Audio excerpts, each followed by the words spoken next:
El Tíbet se encuentra a una elevación promedio de 4.500 metros de altura, más alta que la mayoría de las montañas en Europa.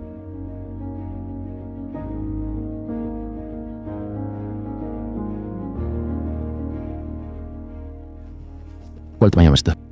2,5 millones de kilómetros cuadrados, una extensión mayor que la de Alaska y Texas juntas.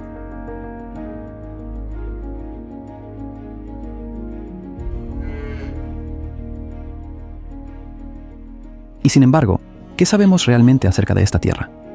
Para la mayor parte del mundo, son monjes y montañas un sinónimo de exilio espiritual y de aire enrarecido. Y sí, esas cosas existen, pero en realidad es mucho, mucho más que eso.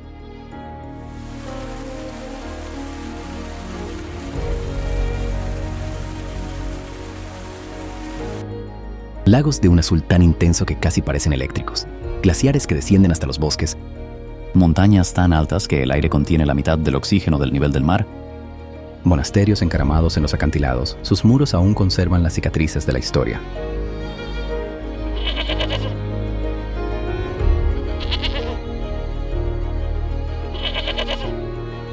A pesar de las condiciones imposibles, la gente sigue viviendo aquí. Nómadas con rebaños de ganado yak, peregrinos rodeando picos sagrados.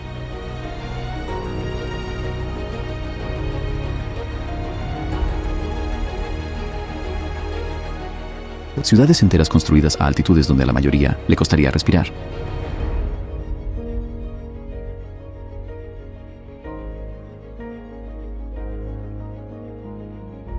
Y la capital de esta meseta congelada es Lhasa, a 3.650 metros, donde el aire escasea, el sol es brutal y 300.000 personas llaman hogar a esta ciudad con poco oxígeno.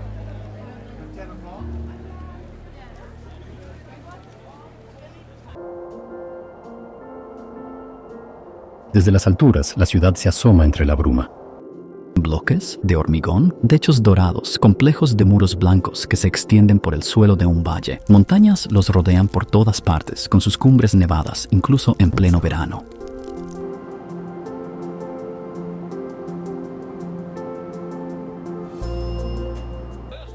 A 3.650 metros, los pulmones se esfuerzan, los corazones se aceleran. El cuerpo se esfuerza al respirar aire que contiene un 35% menos de oxígeno que a nivel del mar. Si subes un tramo de escaleras, el esfuerzo se vuelve inmediatamente obvio. La respiración se hace pesada y difícil. El pulso golpea con fuerza en los oídos.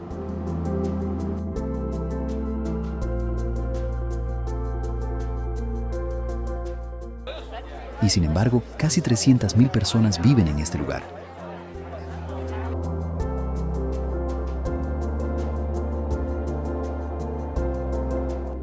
La ciudad parece estar remendada. Los bloques de apartamentos de la era soviética se alzan junto a casas de madera con marcos de ventanas tallados. Grandes torres de cristal se alzan en los límites, como fragmentos desubicados de Pekín o Shanghái. Banderas de oración chasquean con el viento entre edificios, rojas, azules y blancas contra el cielo.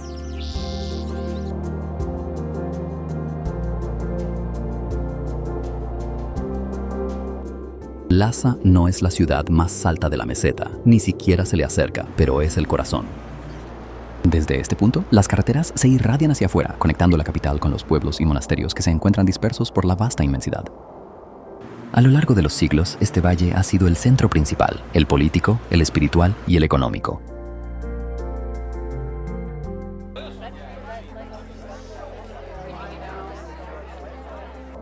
En algunos vecindarios, las casas se construyen sobre pilotes. No es una elección de estilo. Bajo la superficie, el permafrost se desplaza con el cambio de las estaciones. Las cimentaciones deben flotar por encima del suelo, permanentemente congelado. De lo contrario, los edificios se agrietan y terminan por derrumbarse.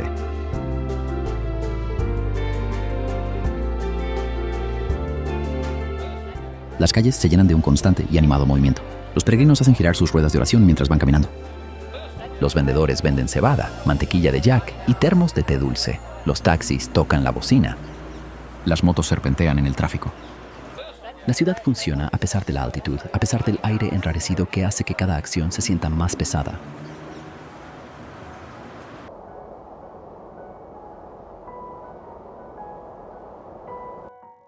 Por encima de todo, en una ladera que se eleva 130 metros más arriba aún, se alza el Palacio de Potala.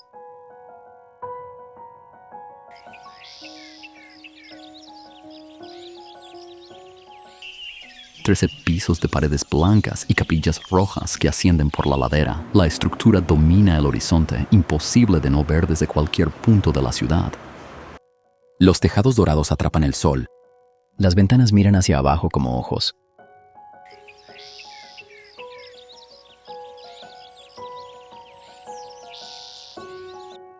El palacio contiene una cantidad impresionante de más de 1000 habitaciones y 10.000 santuarios. Capillas apiladas sobre capillas, pasillos que serpentean por el interior, escaleras que suben hacia el cielo. Fue edificado en el siglo VII, destruido y luego reconstruido en el XVII, una fortaleza y un monasterio combinados.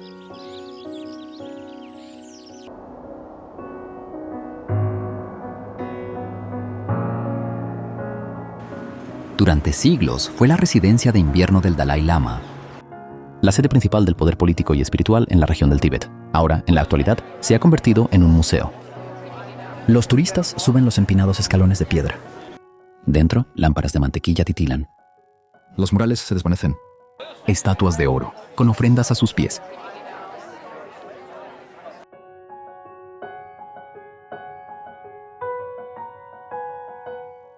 En una ocasión, albergó al Dalai Lama. Ahora, el momento contiene su ausencia. Las habitaciones aún permanecen, los tronos aún permanecen, pero el hombre que habitó este lugar partió en 1959 y jamás regresó. El palacio se ha convertido en un monumento a algo que ya no existe de la misma manera. El poder se trasladó a otro lugar. El edificio se quedó.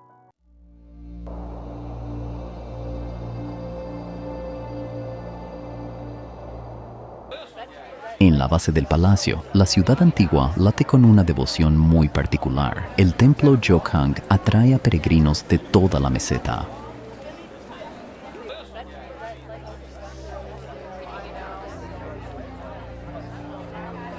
La plaza que está frente al templo nunca está vacía. Los peregrinos realizan postraciones sobre la piedra gastada y suavizada por los cuerpos. El movimiento es repetitivo, mecánico. Estira el cuerpo hacia adelante, con los brazos extendidos. Se deja caer sobre las rodillas. Su frente llega a tocar el suelo. Luego se levanta, da un paso firme hacia adelante y vuelve a repetir la acción.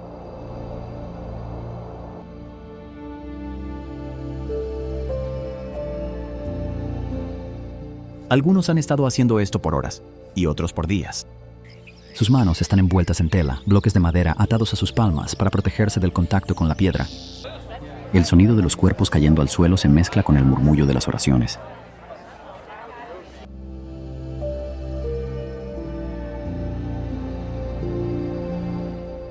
El humo de incienso se mantiene denso en el aire. Las ramas de enebro arden en braseros metálicos. El olor es penetrante, con un toque amaderado, y es completamente ineludible. Se impregna en la ropa y en el cabello.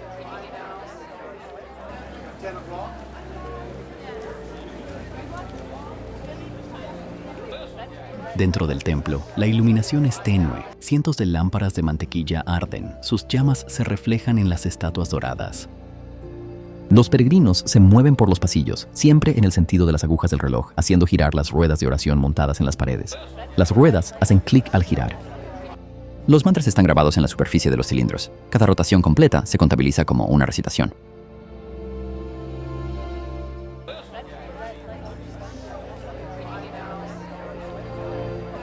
El Jokhang es considerado el templo más sagrado de todo el Tíbet.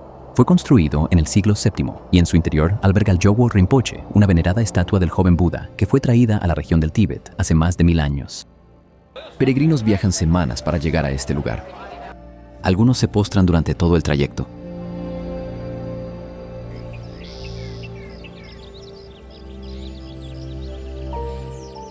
Las postraciones continúan doblando la esquina a lo largo del Bar Hor, la calle que rodea el templo como una rueda de oración viviente.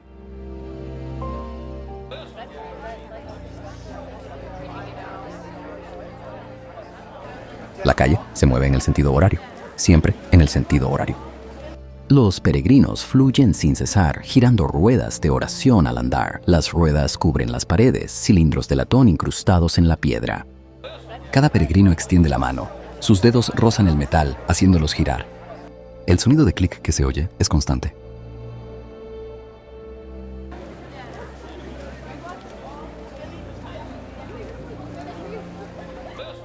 Los puestos se extienden a lo largo de la calle. Los vendedores venden mantequilla, harina de cebada y carne de yak seca. Banderas de oración en manojos, joyas de turquesa, termos, incienso. El aroma del té se entremezcla con el humo y el polvo. Edificios de madera se inclinan sobre la estrecha calle con sus fachadas bellamente talladas y pintadas. Algunos son de gran antigüedad, habiendo sido reparados y remendados a lo largo de los siglos. Otros, en cambio, son de construcción más reciente, edificados para simular una apariencia antigua. Las tiendas modernas se esconden detrás de fachadas tradicionales, tiendas de móviles, agencias de viajes, restaurantes.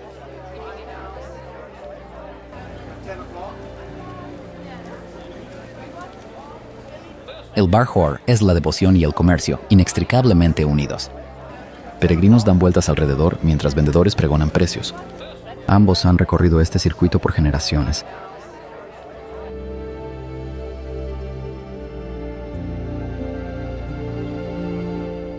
Más allá de la antigua ciudad, donde el valle se abre, los monasterios se aferran a las faldas de las montañas. Drepung se desparrama, blanco, a lo largo de la ladera.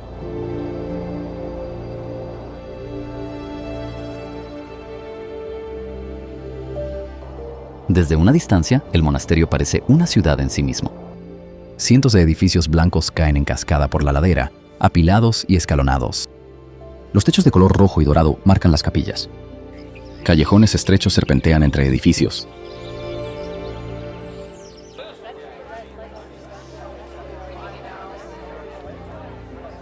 En su momento cumbre, Drepung albergaba a 10.000 monjes. Fue el monasterio más grande de todo el mundo, una comunidad autónoma de eruditos, artesanos, administradores. Sus patios resonaban con debates, las cocinas daban de comer a miles. Las bibliotecas contenían textos recopilados durante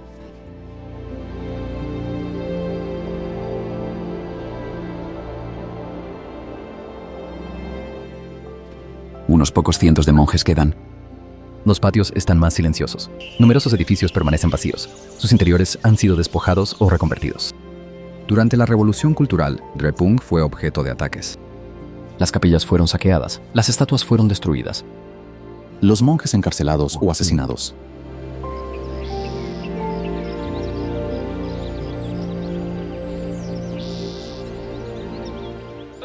Lo que ahora se mantiene está parcialmente reconstruido. Algunas capillas han sido restauradas, sus murales han sido repintados y las estatuas reemplazadas. Otras, sin embargo, permanecen dañadas, con sus paredes agrietadas y la pintura descascarándose. El monasterio existe en diferentes capas. Antiguo, destruido, reconstruido, todo es visible a la vez. Los patios de debate están en su mayoría silenciosos.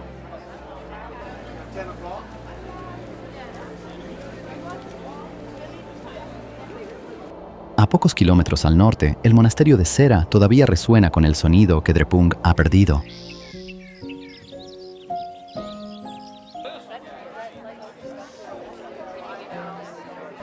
A última hora de la tarde, el patio se llena de monjes. Se reúnen en parejas o en grupos de pocas personas. Un monje se mantiene de pie, mientras el otro permanece sentado. El monje que está de pie formula una pregunta, luego levanta su mano bien alto y la baja con un fuerte y seco aplauso. El sonido atraviesa el patio como un látigo.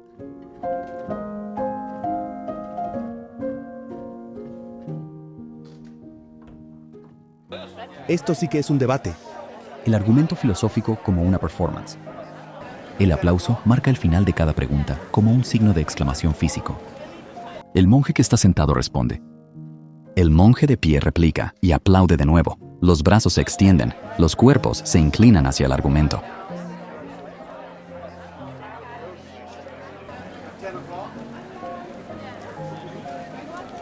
A veces se ríen, a veces las conversaciones se ponen acaloradas.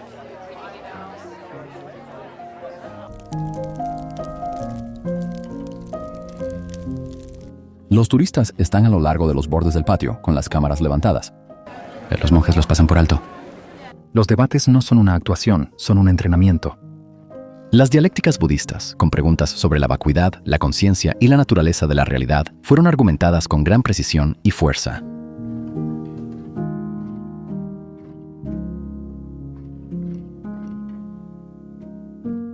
Cera tiene un tamaño menor que Drepung, pero se conserva más intacta. Los debates continúan diariamente, como lo han hecho desde hace siglos.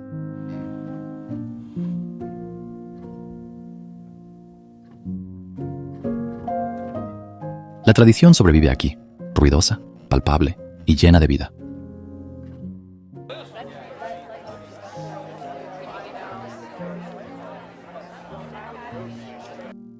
Las discusiones continúan hasta el anochecer.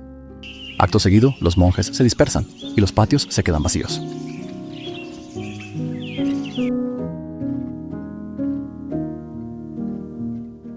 Los monasterios de Lhasa están dormidos, pero la meseta que se extiende más allá nunca descansa.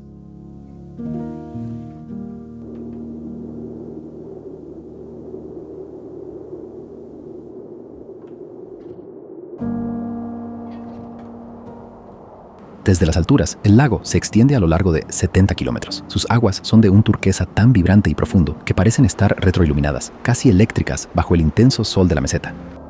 Picos cubiertos de nieve rodean la orilla. El color no parece ser de verdad.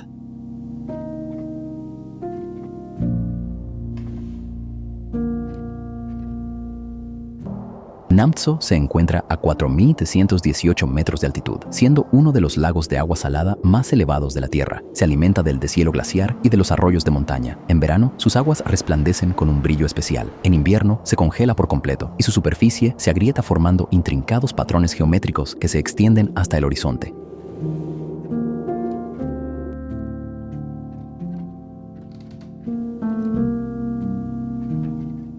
Banderas de oración adornan la orilla, atadas firmemente a postes y rocas. El viento nunca cesa. La tela se agita, se desvanece y se desgarra. Los peregrinos las reemplazan, añadiendo nuevos y vibrantes colores a las antiguas. Rojo, azul, blanco, verde, amarillo. Cada color representa un elemento esencial. El viento transporta las oraciones.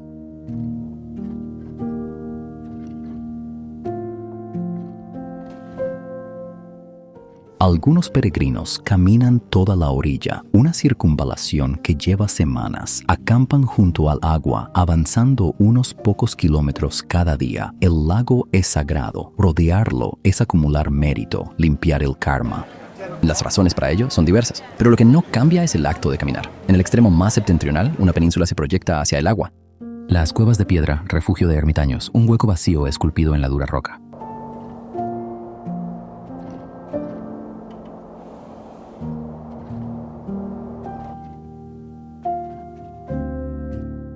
La península es de piedra gris, sin vegetación arbórea, azotada por los vientos. Huevas salpican los acantilados, pequeñas aberturas oscuras contra la roca.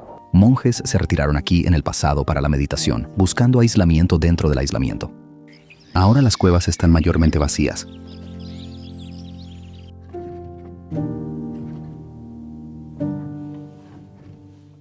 Algunos aún conservan vestigios, banderas de oración incrustadas en las hendiduras, telas descoloridas cubriendo las rocas, el hollín de las lámparas de mantequilla que ha ennegrecido los techos de las cuevas. Los ermitaños se han ido, pero sus rastros permanecen.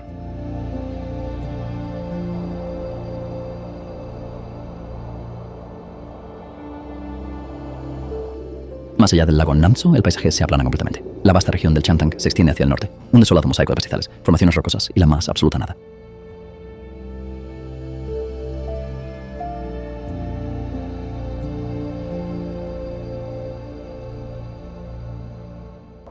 La hierba que se mece, la roca inamovible, el viento que susurra, la distancia infinita. El Changtang se extiende por cientos de miles de kilómetros cuadrados. Su altitud media se encuentra por encima de los 4.500 metros. Es una de las regiones menos pobladas de todo el planeta.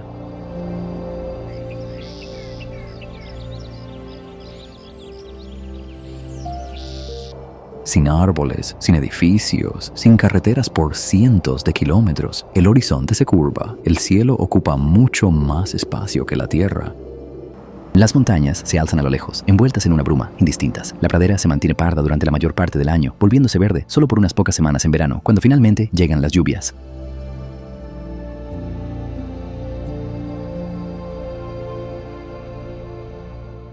No es un vacío entendido como una pérdida, sino un vacío como un estado del ser.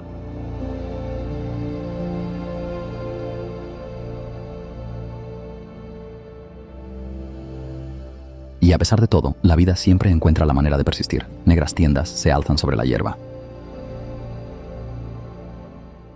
La tienda es baja y de forma rectangular, confeccionada con pelo de jack. Es de color negro, resistente al agua y está muy bien aislada contra el frío. El humo asciende lentamente por una abertura practicada en la parte superior del techo. Los jacks pastan cerca, con su imponente tamaño y su denso pelaje. Una mujer ordeña una, con las manos moviéndose rítmicamente, el cubo de metal llenándose lentamente.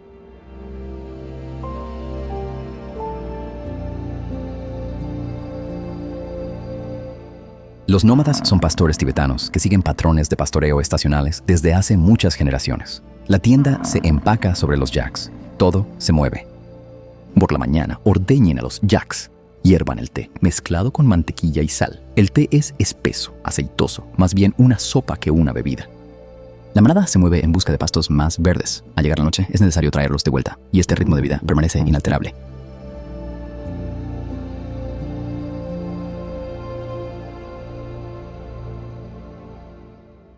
Los yaks proveen de todo lo necesario. La leche se convierte en mantequilla, queso, yogur y también en carne cuando se sacrifica a un animal. El cabello se teje para hacer cuerdas, telas y tiendas de campaña. El estiércol se seca y se convierte en combustible para las hogueras. Los animales son su medio de transporte, arrastrando cargas por terrenos donde los vehículos no pueden acceder. La tienda de campaña parece algo provisional, pero la vida que llevan no lo es. Las familias se han desplazado de esta manera durante siglos.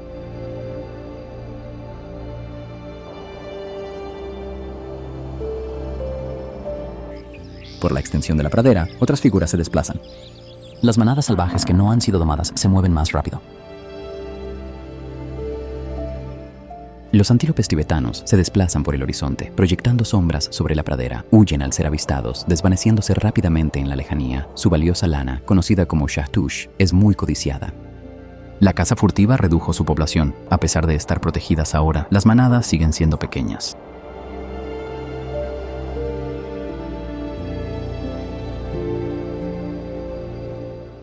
Los yaks salvajes pastan. Su enorme tamaño resulta improbable a esta altitud. Pueden llegar a pesar 1000 kilogramos. Los yaks domésticos descienden de estos animales, criados selectivamente a lo largo de milenios. Los salvajes, sin embargo, permanecen más grandes, más agresivos y mucho más rápidos. Ambas especies están adaptadas al aire enrarecido, frío extremo y vegetación escasa. Sobreviven donde la mayoría de los mamíferos no pueden.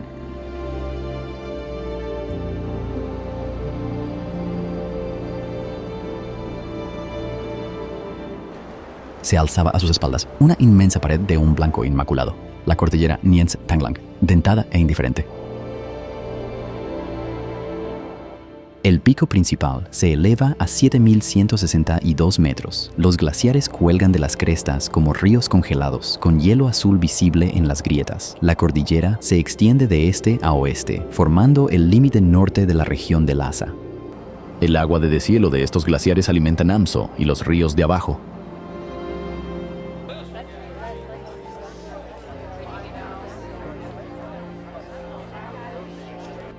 Las montañas son consideradas sagradas tanto en las tradiciones Bon como en las budistas.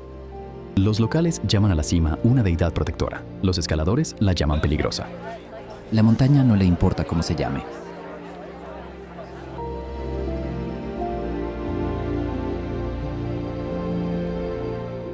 El tiempo aquí cambia con mucha rapidez. Las nubes aparecen sin advertencia, envolviendo las cumbres de blanco.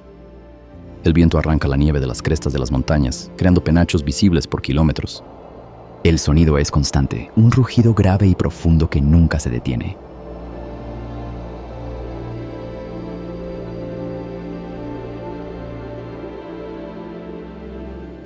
Fotografías de 1980 muestran los glaciares extendiéndose 500 metros más. Ahora solo queda roca desnuda. Las grietas se abren cada vez más. Los seracs se derrumban sin cesar. El retroceso es un hecho medible. Está documentado y es completamente continuo. Las montañas, por su parte, no lamentan en absoluto su propia contracción. Simplemente existen. Más pequeños cada temporada. La meseta del norte se vacía en el cielo.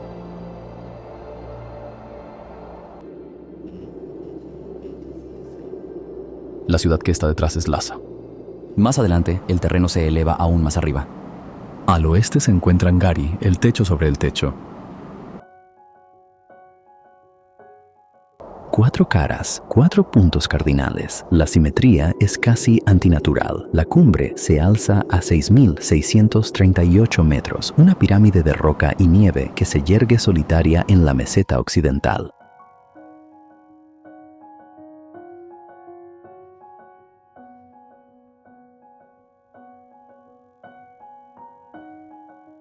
El monte Kailash es considerado sagrado por 4 religiones, las cuales son hinduismo, budismo, jainismo y Bon.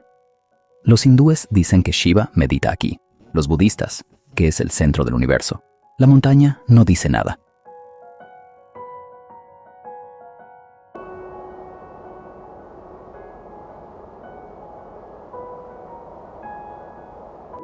Nadie lo ha escalado.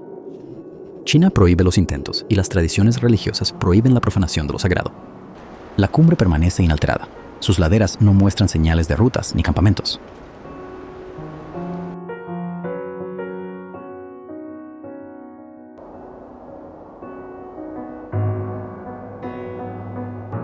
Los peregrinos realizan la Cora, la circunvalación de la montaña.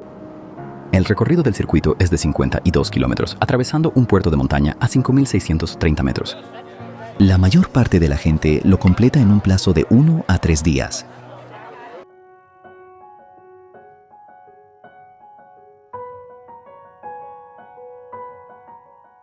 Algunos se postran durante todo el recorrido. Estírate hacia adelante, toca el suelo, ponte de pie, da un paso. El circuito tarda semanas.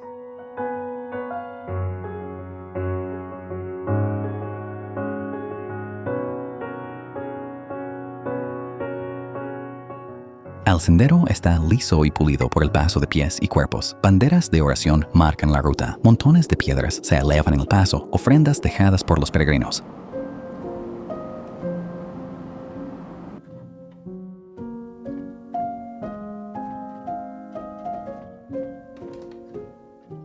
El aire está enrarecido. Cada paso se hace pesado.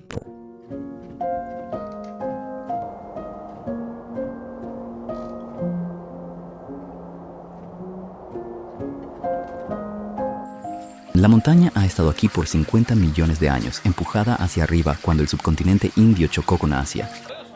Los peregrinos empezaron a caminar a su alrededor hace unos miles de años. La montaña no se da cuenta.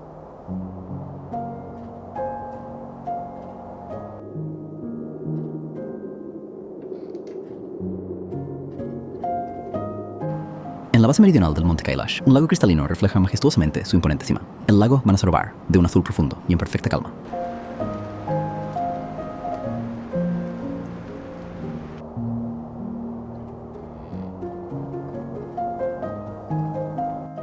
El agua tiene un azul tan imposible, más profundo que el cielo. El lago se sitúa a 4.590 metros de altitud, con una forma casi perfectamente circular, y es alimentado por el deshielo de glaciares y manantiales. Se asocia estrechamente con el monte Kailash en las peregrinaciones. La montaña y el lago, juntos, forman un sistema sagrado.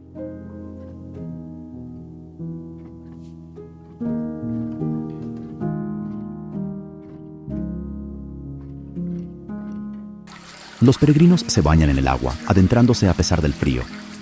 La inmersión es purificación, un lavado de los pecados acumulados a lo largo de muchas existencias. Algunos jadean al entrar. La temperatura del agua se mantiene cerca del punto de congelación la mayor parte del año. Se sumergen, emergen, se envuelven en tela y continúan su camino.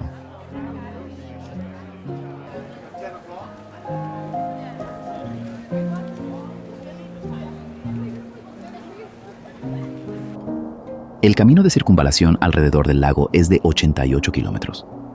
Menos peregrinos la recorren que la Cora del Kailash, pero el ritual es el mismo. En sentido horario, siempre en sentido horario. Las ruedas de oración giran, los mantras se recitan en voz alta.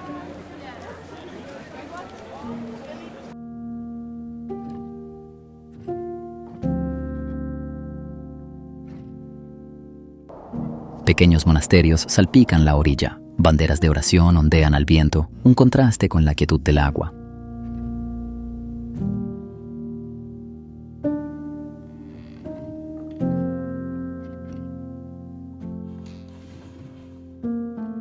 Hacia el oeste del sagrado circuito, imponentes ruinas de arcilla se erigen desde las laderas, el antiguo reino de Guge.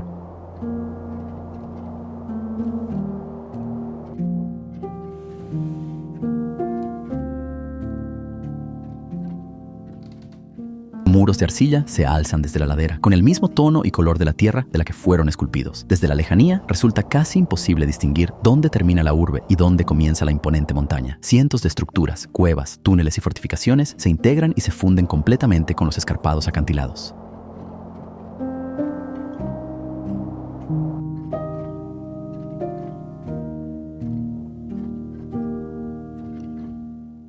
reino de Guhe floreció durante 7 siglos. Desde el 900 d.C. hasta 1650, mercaderes pasaban llevando seda, sal y especias. Monasterios llenos de eruditos traducían textos sánscritos al tibetano. El reino era rico, poderoso y de gran importancia cultural. Para 1650 estaba vacío.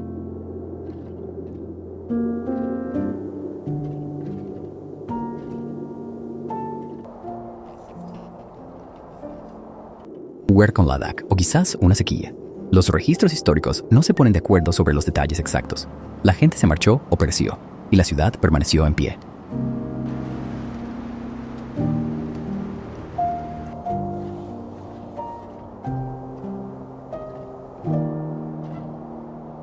El palacio corona la cumbre. Más abajo, las viviendas residenciales se apilan por la ladera.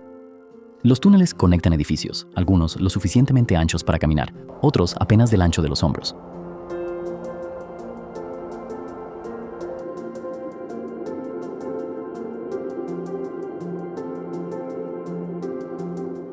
El complejo se encuentra rodeado por imponentes murallas defensivas. Fue edificado con el propósito de resistir cualquier asedio. A medida que uno camina, la escala se hace evidente.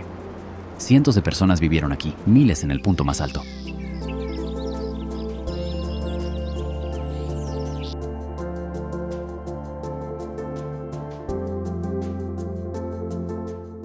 Las habitaciones son pequeñas, excavadas en la roca, sus techos ennegrecidos por el humo de muchos siglos. Algunos todavía conservan nichos para lámparas de mantequilla. Las lámparas ya no están.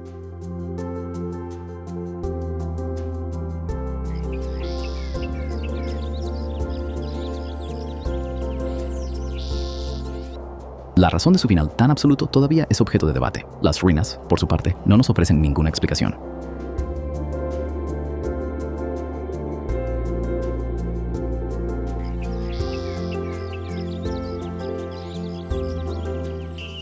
Entre las ruinas, una estructura aún tiene techo, Monasterio Tolling, dañado pero no destruido. Dentro, los frescos se desvanecen, los rostros se disuelven en el yeso, ojos arrancados, facciones borradas.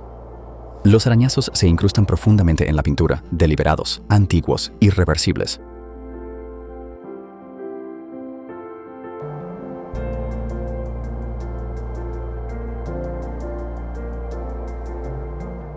Donde la pintura permanece, los colores brillan. Color azul lapislázuli, color ocre, color vermellón.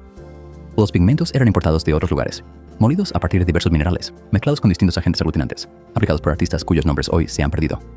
El arte sobrevivió a las guerras, no sobrevivió intacto al siglo XX.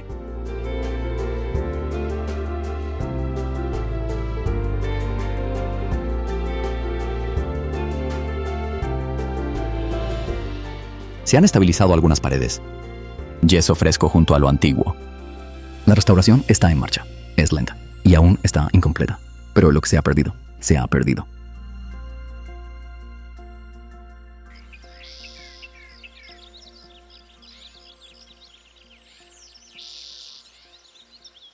Fuera del monasterio, el paisaje ofrece sus propias ruinas, no humanas, sino geológicas. El bosque de la tierra de Sanda. El valle resplandece en tonos ocre y dorado, particularmente al atardecer.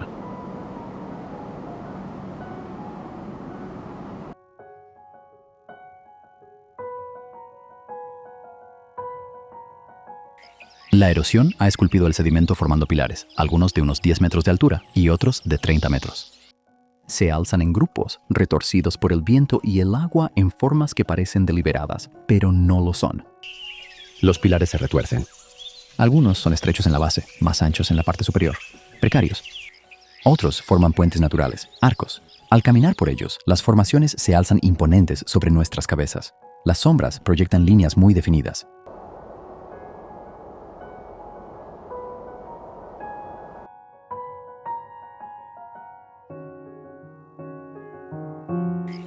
Esos pilares son sedimentos de un antiguo lago, comprimidos, elevados y esculpidos. El lago existió hace millones de años, cuando la meseta era más baja y el clima más húmedo. A medida que la tierra se elevaba, el agua se escurría. Lo que quedó fue una piedra blanda, muy vulnerable a la erosión.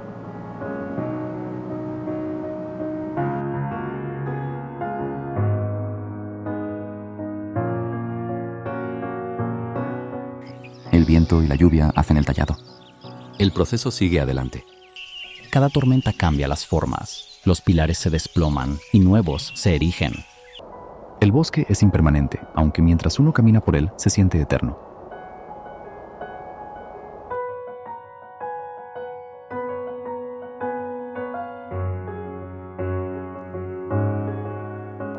Ngari es una tierra de contrastes extremos. Montañas sagradas que los peregrinos rodean durante semanas enteras. Ciudades fantasma donde miles de personas vivieron. Bosques de piedra tallados por el tiempo.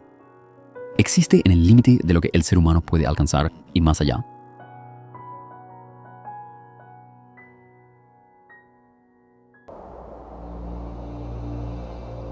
Shigatse es una ciudad muy práctica. Cuenta con mercados, apartamentos y calles anchas. Es un centro regional importante, pero nada más. Aproximadamente 100.000 personas residen aquí a 3.840 metros de altitud. Es la segunda ciudad más grande del Tíbet, menos espectacular que Lhasa, pero mucho más funcional. Diariamente llegan camiones transportando mercancías y productos desde Nepal e India.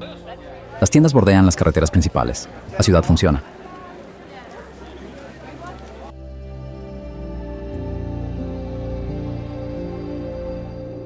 Sobre la ciudad, el vasto monasterio de Tashilhunpo se extiende, sus imponentes muros rojos, sus blancos edificios y sus techos resplandecientes de oro.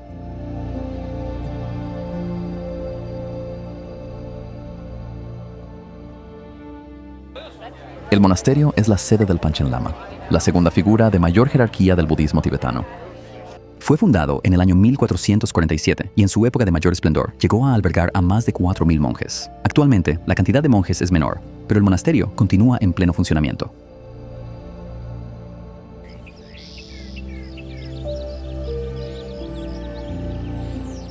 Los peregrinos rodean el perímetro, girando las ruedas de oración dispuestas en los muros exteriores.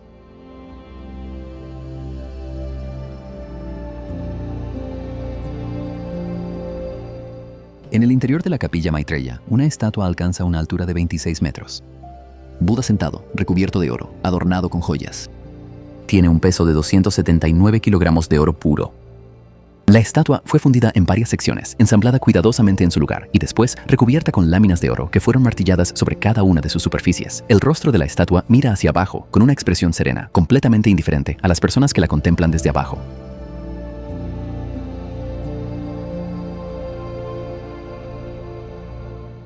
La capilla está oscura. Lámparas de mantequilla arden en filas. El olor a mantequilla enranciada se cierne en el aire, mezclándose con incienso. Los peregrinos dejan ofrendas, como monedas, billetes y bufandas blancas tendidas sobre las barandillas.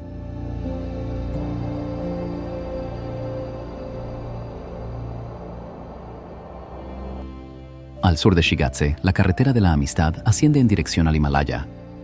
Aparece Jianze, una ciudad fortaleza, una estupa que se eleva en espiral hacia el cielo.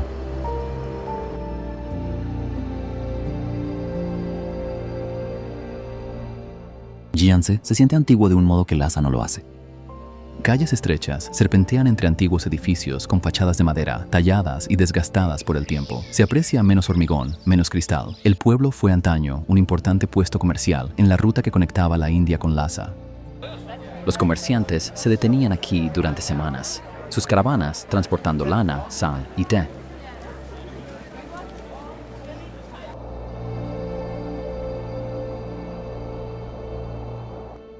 En lo alto del pueblo, el Gyeongse Dzong, una imponente fortaleza, está encaramado en una colina rocosa. Fue construido en el siglo XIV para defender las rutas comerciales. Los británicos lo atacaron en el año 1904 y sus muros aún evidencian los daños. Algunas porciones de la fortaleza han sido restauradas. Otras secciones se mantienen en ruinas, completamente abiertas al cielo.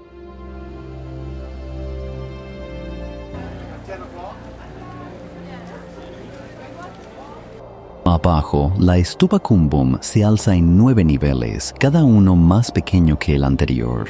Parece un pastel de bodas tallado en piedra. El nombre significa 100.000 imágenes, y no es ninguna exageración.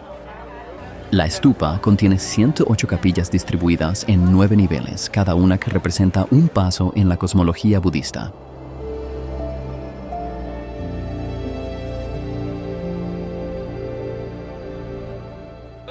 En el interior, estrechas escaleras suben en espiral hacia arriba.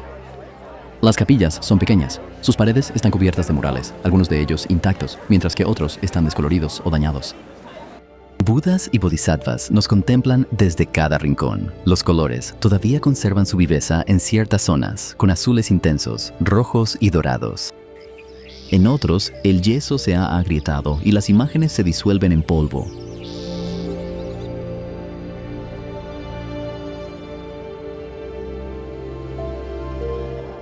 Más allá de Gayantse, la carretera empieza a subir.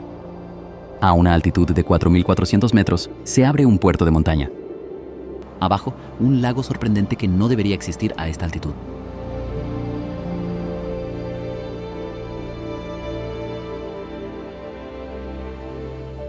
El agua no parece real, con un turquesa tan vibrante que parece haber sido pintado.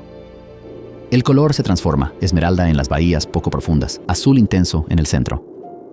El lago abraza las montañas, sus dedos se extienden hacia los valles. Desde arriba parece cristal hecho añicos.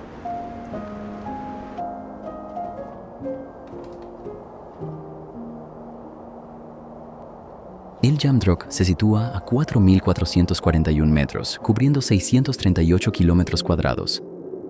Es uno de los 3 lagos sagrados del Tíbet. Los lugareños dicen que el lago es un arete turquesa que se le cayó a una diosa. El agua es sagrada.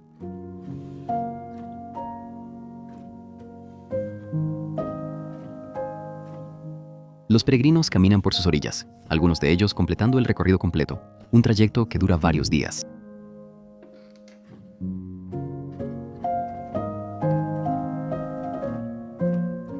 En el paso de Kambala, las banderas de oración se extienden en largas y coloridas hileras, cientos de ellas firmemente atadas entre postes de madera y grandes rocas. El viento, con su fuerza implacable, azota y desgarra la tela, revelando los vibrantes tonos de rojo, azul, blanco, verde y amarillo, colores que parecen fundirse y desvanecerse en la inmensidad del cielo. Cada ráfaga de aire que pasa se lleva consigo las plegarias y deseos impresos en cada trozo de tela, elevándolos hacia lo alto. Con el tiempo, las banderas se desvanecen, las oraciones liberadas.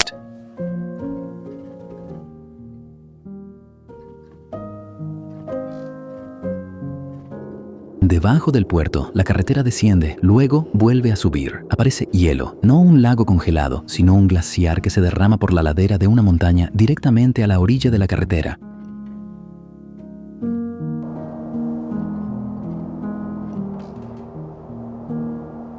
El imponente glaciar se cierne amenazante sobre la autopista. Hielo y asfalto, 2 elementos tan dispares, son vecinos extraños.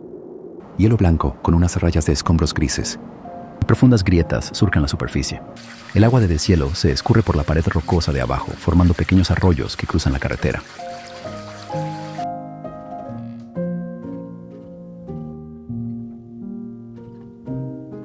Karola es accesible de una forma que la mayoría de los glaciares no lo son. No se requiere hacer senderismo. Los turistas se detienen en la barandilla, mirando hacia arriba. Banderas de oración atan los postes en la base, ofrendas a los espíritus de la montaña.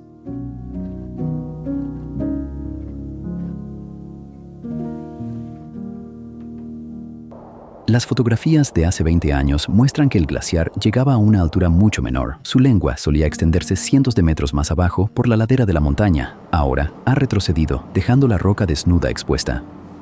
El hielo está desapareciendo ante nuestros ojos.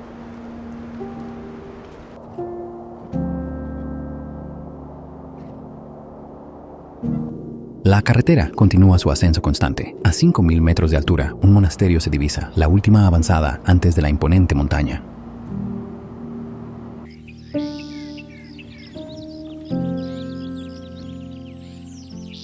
Desde Rongbuk, el majestuoso Everest llena el vasto cielo del sur. La cara norte, roca y hielo elevándose en una pirámide que da la impresión de perforar la estratosfera. La cima está a una altura de 3.600 metros verticales por encima del monasterio. La escala es difícil de asimilar. La montaña lo domina y abarca todo.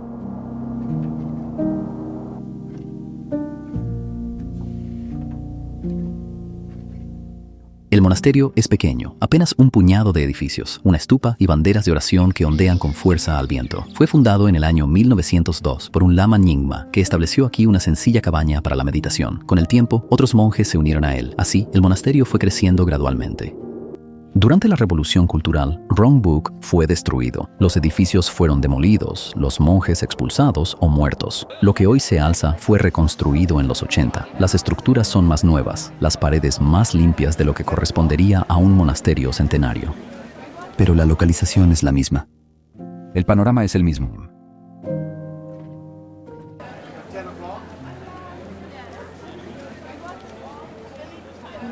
Los peregrinos vienen aquí para circunvalar la montaña desde la distancia. Los escaladores llegan para prepararse para el ascenso. Ambos grupos comparten el mismo espacio. Sus objetivos son diferentes, pero su reverencia por la montaña es muy similar.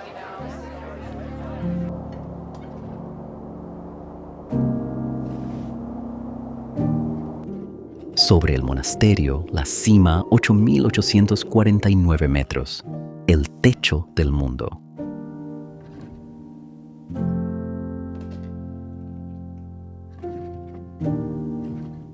La muralla está terminada, desde Gyantsé hasta Yamdrok, pasando por Carola y llegando a Rongbuk. Cada paso nos lleva más arriba. El aire se enrarece, el corazón late con fuerza.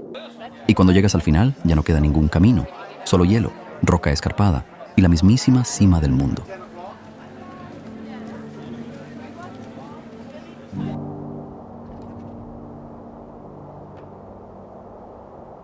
A 5.150 metros de altura, cada bocanada de aire se siente completamente insuficiente. Los pulmones se expanden, pero no se llenan. Los corazones se aceleran en reposo. Se camina de tienda en tienda. Pausa. Manos en las rodillas. Esperar por el oxígeno que nunca llega a su plenitud.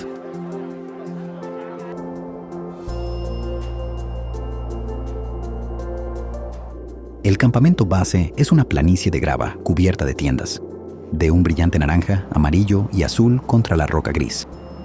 El equipo está apilado en el exterior, cilindros de oxígeno alineados en hileras, piolets de hielo recostados contra las rocas, numerosos rollos de cuerda. Las personas se mueven de manera lenta y deliberada. Cada acción tiene un costo energético que el cuerpo no puede reponer con facilidad.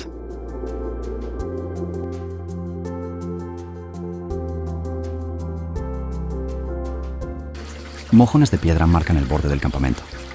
Hay placas atornilladas a las rocas. Pause. Con los nombres de los escaladores que nunca regresaron. Pause. La lista es muy larga. Pause. Desde 1921. Pause. Más de 300 personas han perdido la vida en el Everest. Pause. Muchos de ellos permanecen en la montaña. Pause. Sus cuerpos congelados en el lugar. Pause. Demasiado peligroso para poder recuperarlos.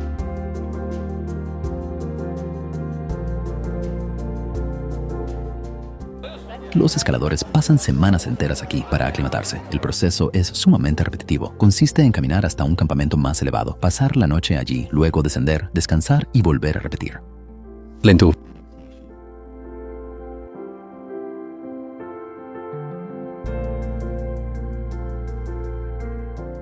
El cuerpo produce más glóbulos rojos y aprende a funcionar con menos oxígeno. Incluso con adaptación, la altitud es extremadamente exigente.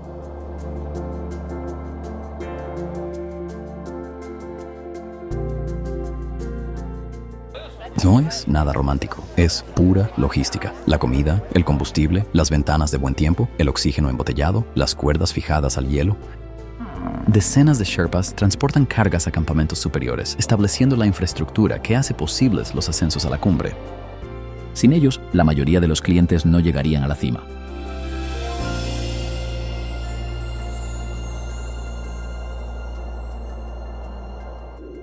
Por encima del campamento base se eleva imponente el Collado Norte, la marca de los 6.000 metros. Por encima de eso se encuentra la cresta noreste. Por encima de eso, la pirámide de la cumbre. 8.849 metros. La montaña es geometría, roca, hielo y cielo dispuestos en una pirámide a la que no le importa si la escalas o no.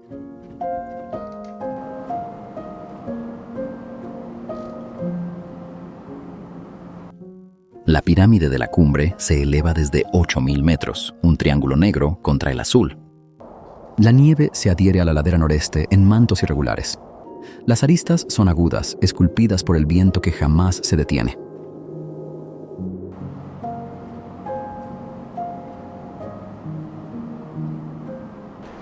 En días despejados, un penacho de nieve se desprende de la cumbre, fluyendo hacia el este.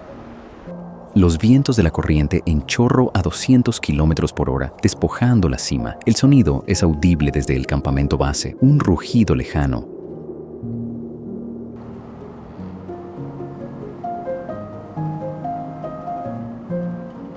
Por encima de los 8.000 metros de altitud, el aire es tan escaso que no puede sustentar la vida humana, conocida como la zona de la muerte.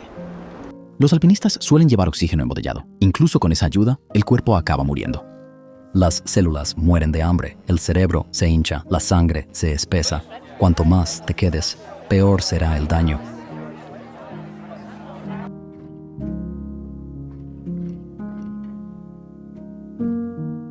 Más de 200 cuerpos permanecen tendidos en las laderas del Everest. Recuperación a esa altitud es imposible. Los cuerpos se están congelando.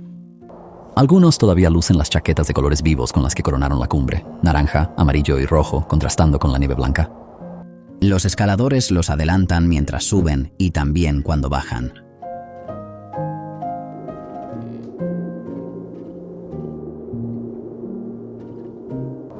Los días de cumbre, la montaña se llena de gente. Las filas de escaladores esperan en los cuellos de botella, secciones muy estrechas donde solo una persona puede pasar a la vez. La arista de la cumbre es un filo de cuchillo, de apenas 1 metro de ancho, con caídas de miles de metros a ambos lados. Algunos esperan horas en la zona de la muerte, consumiendo oxígeno, energía y tiempo valioso.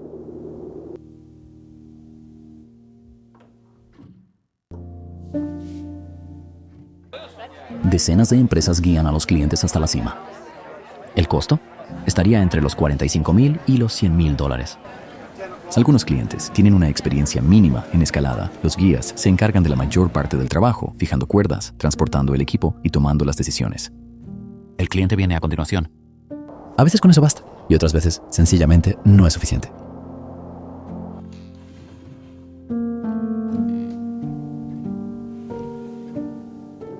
Hacia el este, la imponente cara Kangshung se alza majestuosa en la penumbra. Es la menos escalada, la más peligrosa de todas. El muro oculto de la montaña.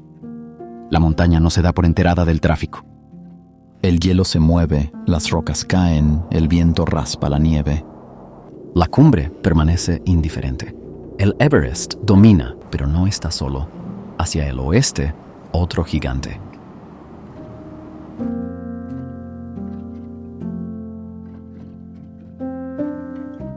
Con 8.188 metros de altura, el Cho Oyu es la 6ª montaña más alta de la Tierra. En la mayoría de los continentes sería la más elevada. Aquí se ve ensombrecido por completo. Su nombre significa diosa turquesa. La cumbre tiene forma de pirámide, con glaciares que se desprenden de sus laderas. Se extiende a lo largo de la frontera entre Tíbet y Nepal. Los alpinistas la consideran el pico de 8.000 metros más fácil de escalar. La tasa de muertes es menor que en el Everest. No implica que sea seguro.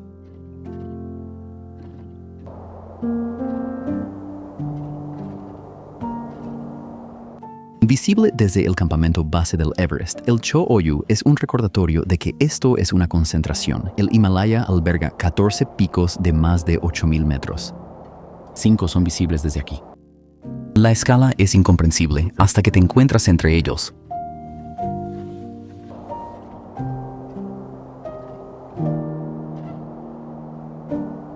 Este es el techo de aquí.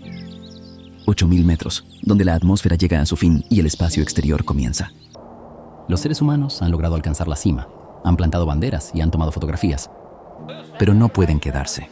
El límite permite visitas, no una residencia. Más abajo, la meseta aguarda. Sigue siendo alta, sigue siendo dura, pero es posible sobrevivir.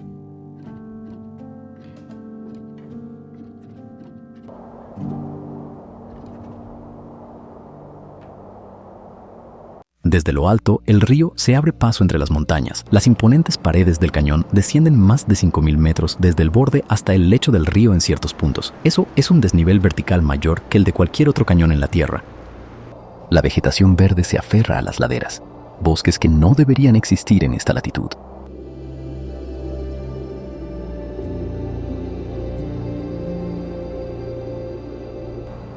El río Yarlung Tsangpo tiene su origen en la meseta, alimentado por el deshielo de los glaciares. Luego se dirige hacia el este, aumentando su anchura y su velocidad.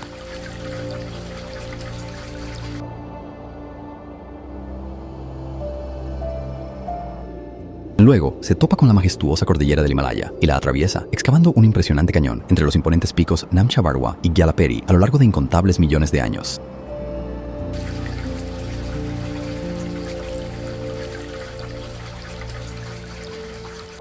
El río es pura violencia, aguas bravas, rápidos, tramos donde el agua desciende metros en cuestión de segundos. El sonido es incesante, un rugido ensordecedor que ahoga cualquier otro sonido. Las formaciones rocosas dirigen el flujo del agua, comprimiéndola y acelerándola.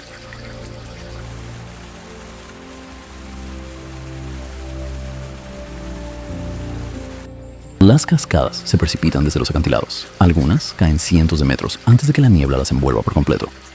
El rocío crea arcoíris con la luz del sol, efímeros y que se repiten constantemente.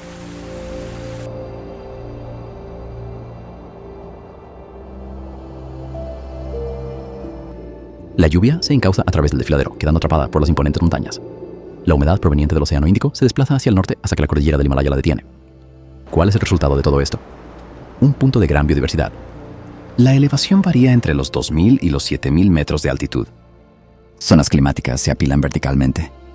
Las plantas tropicales crecen exuberantes cerca del río. Las especies alpinas se adhieren a las escarpadas crestas.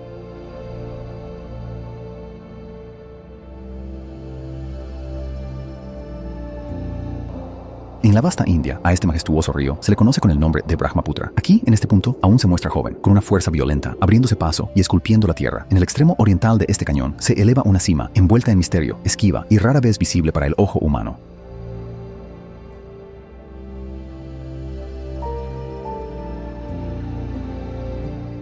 Namcha Barwa es conocida como la montaña que siempre oculta su rostro. La mayoría de los días, las nubes cubren por completo la cima, pero en raras mañanas, estas se disipan.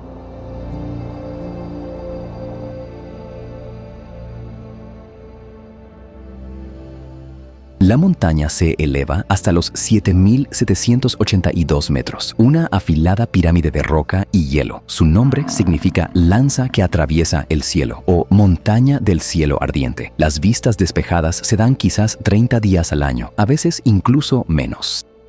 Una vez que se despeja el cielo, la pirámide se alza nítida, simétrica, con el hielo brillando intensamente.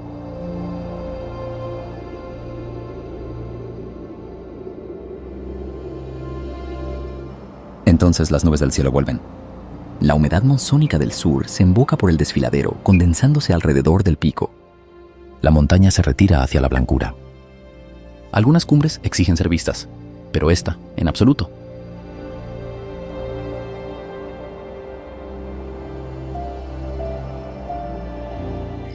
Bajo las imponentes cumbres, la elevación del terreno comienza a descender. Los bosques se vuelven más densos, pinos, abetos, rododendros, todo verde. Esto no se parece en nada al Tíbet, ni roca estéril, ni un pardo interminable.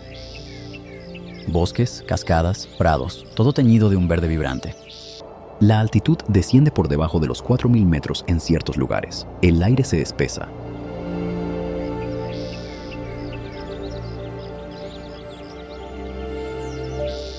Las lluvias comienzan a caer. La humedad que proviene del Océano Índico se encausa por los profundos desfiladeros, sin poder llegar a la extensa meseta, pero empapando por completo las laderas orientales. Mientras que la meseta es un árido desierto, el este es un fértil jardín.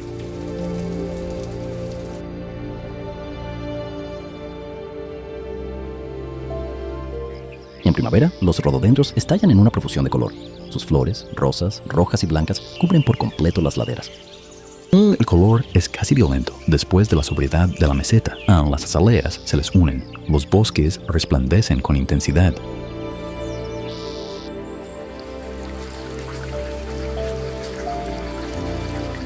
El agua está presente en todas partes. Los arroyos se abren paso entre las rocas cubiertas de musgo.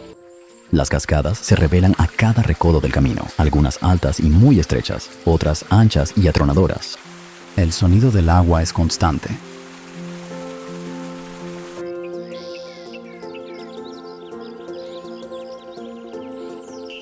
En otoño, las hojas cambian de color. Álamos dorados, arces rojos. El color inunda los valles.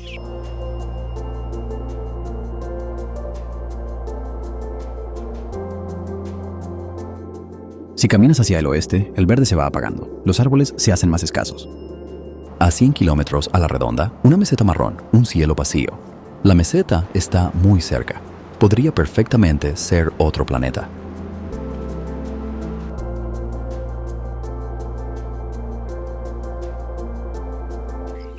Entre los frondosos bosques aparecen lagos de un color turquesa, reflejando las altas cumbres y...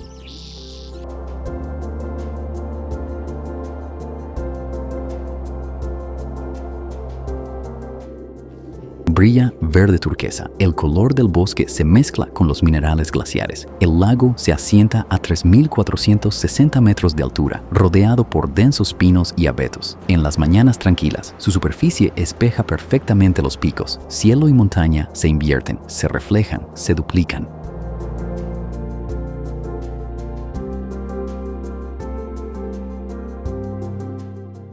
Una pequeña isla alberga un antiguo templo.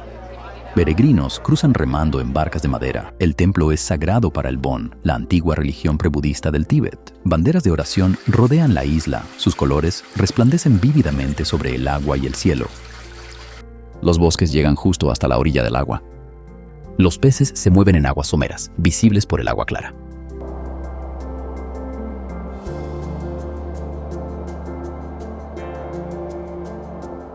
No muy al norte, el hielo se encuentra con el bosque. El glaciar Medui desciende a valles verdes, una combinación imposible.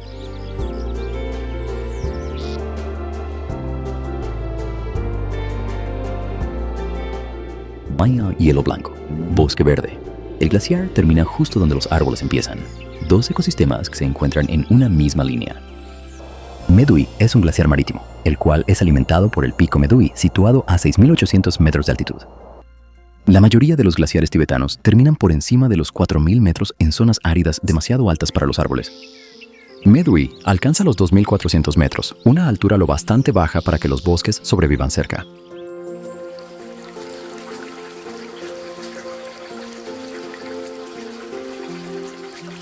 El hielo está fracturado, grietas que parten la superficie. El agua de deshielo fluye en arroyos de debajo de la lengua, fría y lechosa, con harina de roca. El glaciar se mueve lentamente, avanzando y triturando, retrocediendo, volviendo a avanzar, moldeado por fuerzas invisibles al ojo.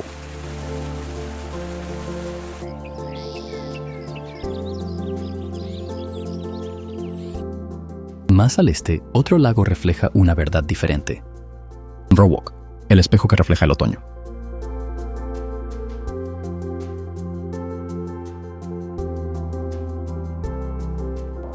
Rowok es un espejo. Las montañas se duplican en el agua, una real, otra invertida, ambas con la misma nitidez. El lago se encuentra a una altitud de 3.800 metros. En otoño, los bosques que lo circundan se visten de colores dorados y rojizos. El reflejo en el agua duplica la intensidad de esos colores.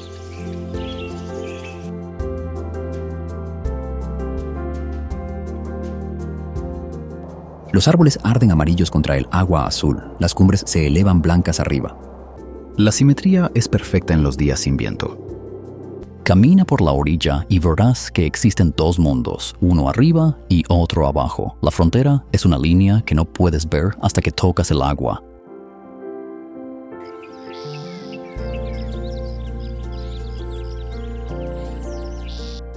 El extremo oriental del Tíbet es la antítesis de su corazón. La meseta es un lugar vacío, seco y de color marrón. El este está repleto, empapado y frondoso. Ambos son el Tíbet, ambos son completamente reales.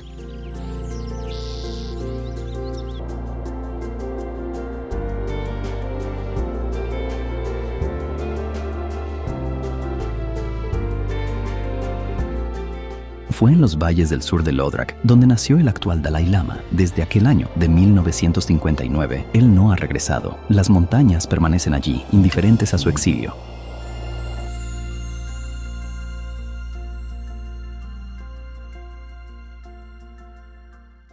Más al este, la frontera se vuelve una entidad física, un paso de montaña, puertas, banderas.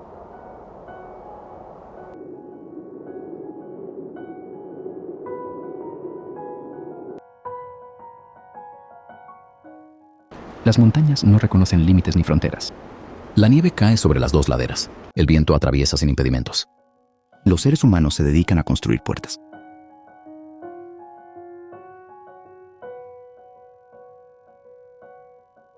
A una altitud de 4.310 metros, el paso de Natu la marca la frontera que divide el Tíbet de Sikkim y a su vez China de la India. Garitas de hormigón flanquean ambos lados. Alambre de púas se extiende por la cresta.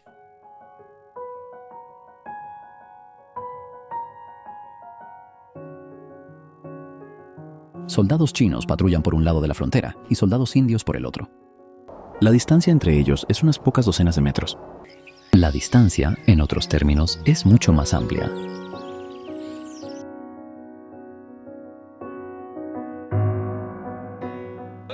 Banderas de oración ondean y crepitan entre puestos de guardia, con sus colores descoloridos, mantras budistas impresos en su tejido. Abajo, las puertas permanecen cerradas casi todos los días.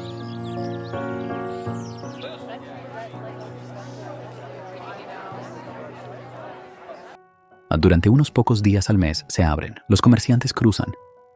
Pasan mercancías, textiles, electrónicos y colas de yak. Entonces, las puertas se cierran de nuevo.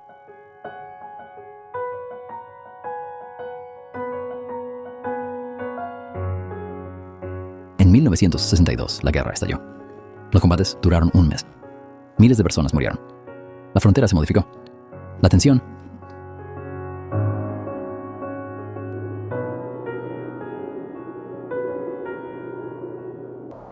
En días de cielo despejado, se pueden apreciar ambos lados desde el puerto de montaña. El paisaje es el mismo: roca, hielo, aire enrarecido.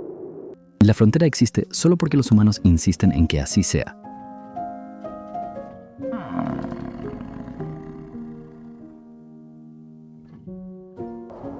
Hacia el oeste, a lo largo de la frontera, se eleva una montaña compartida por dos naciones, sagrada para ambas.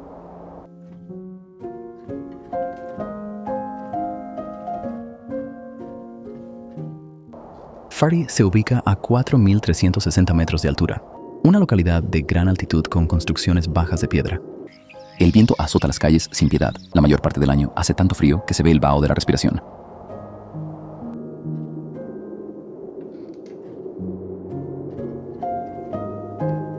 El pueblo existe gracias a que la montaña existe. El monte Chomolari se eleva hacia el sur con una impresionante altura de 7.326 metros.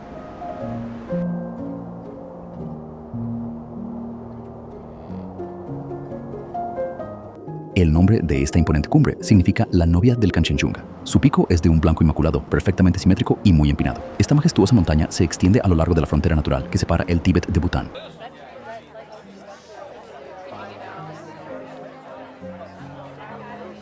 Los tibetanos lo consideran sagrado. Los butaneses lo consideran sagrado. La cima no se preocupa por la frontera que atraviesa su base.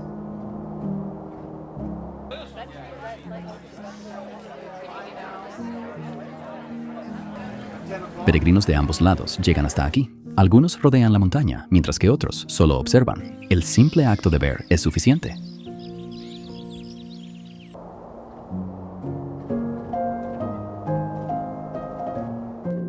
Hacia el norte desde la frontera, de nuevo hacia el centro, Samye, el primer monasterio que hubo en el Tíbet.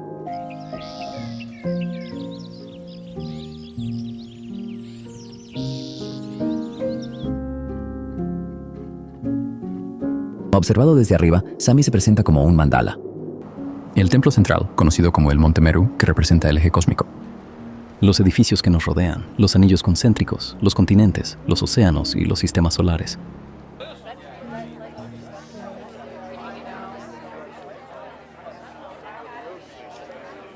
La totalidad de este complejo arquitectónico representa, en esencia, un diagrama del universo. El diseño fusiona y combina tres tradiciones culturales muy distintas. La planta baja es de estilo tibetano, el segundo piso es de estilo chino y el tercer piso es de estilo indio.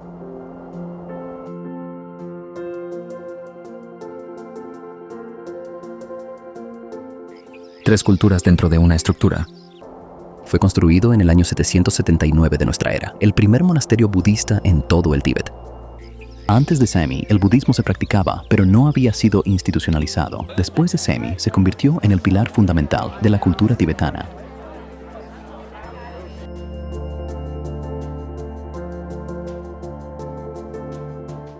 Las estructuras originales fueron dañadas durante la Revolución Cultural. Las capillas fueron saqueadas, los muros derribados.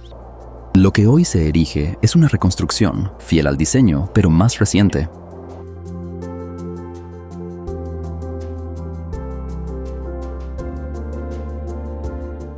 Los peregrinos aún circulan el complejo, haciendo girar las ruedas de oración montadas en los muros. El mandala sigue siendo un diagrama viviente.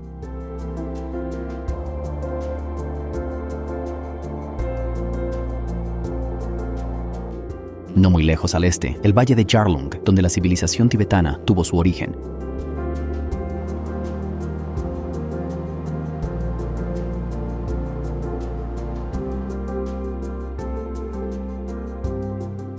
Valle de Yarlung, donde la civilización tibetana se originó. Los primeros reyes gobernaron desde aquí.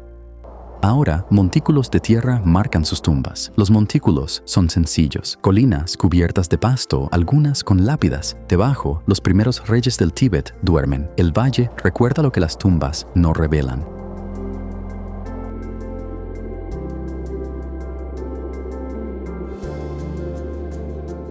Desde Yarlung, el círculo se completa. Lhasa se encuentra ya muy cerca. La meseta se extiende por todas partes, al oeste, al norte, al este y al sur. De un extremo al otro, de abajo a arriba, de vacío a lleno.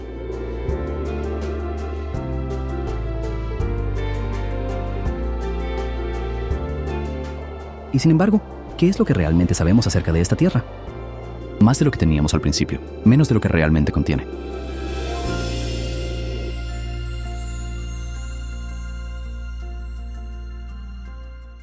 La ciudad donde la respiración se vuelve difícil, las sagradas montañas, ciudades fantasma, el mismísimo techo del mundo. Masas forestales que no deberían existir en esta latitud. A lo largo de todo esto, hay una verdad que se mantiene firme: la altitud es violencia.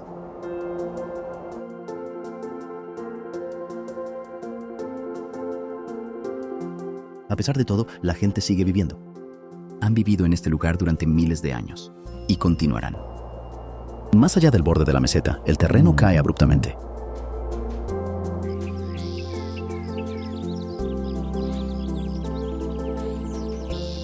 Pero el Tíbet no se limita a sus fronteras. Existe donde las cumbres proyectan sus sombras, donde las banderas de oración ondean con el viento, donde el aire es tenue y el cielo está cerca.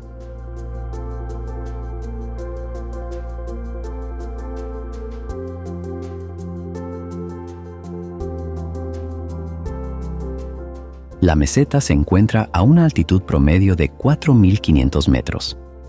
Aquella fue la frase de apertura. Y los números, pues, no han cambiado en lo más mínimo.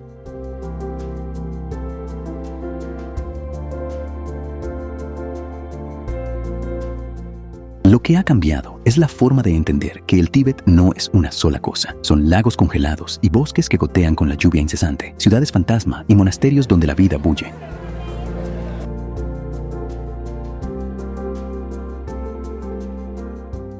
Picos que matan y valles donde los cultivos crecen. Existe al límite de la supervivencia.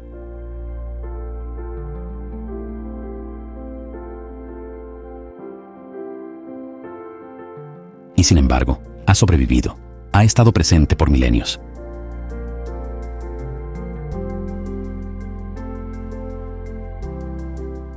A las montañas no les importa, el aire no se espesa, pero los humanos persisten, nómadas, peregrinos, familias, en altitudes donde la vida debería ser imposible.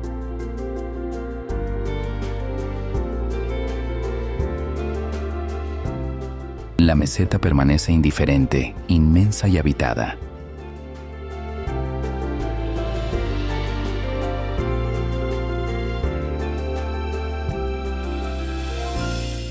Gracias por habernos acompañado. Nos vemos pronto.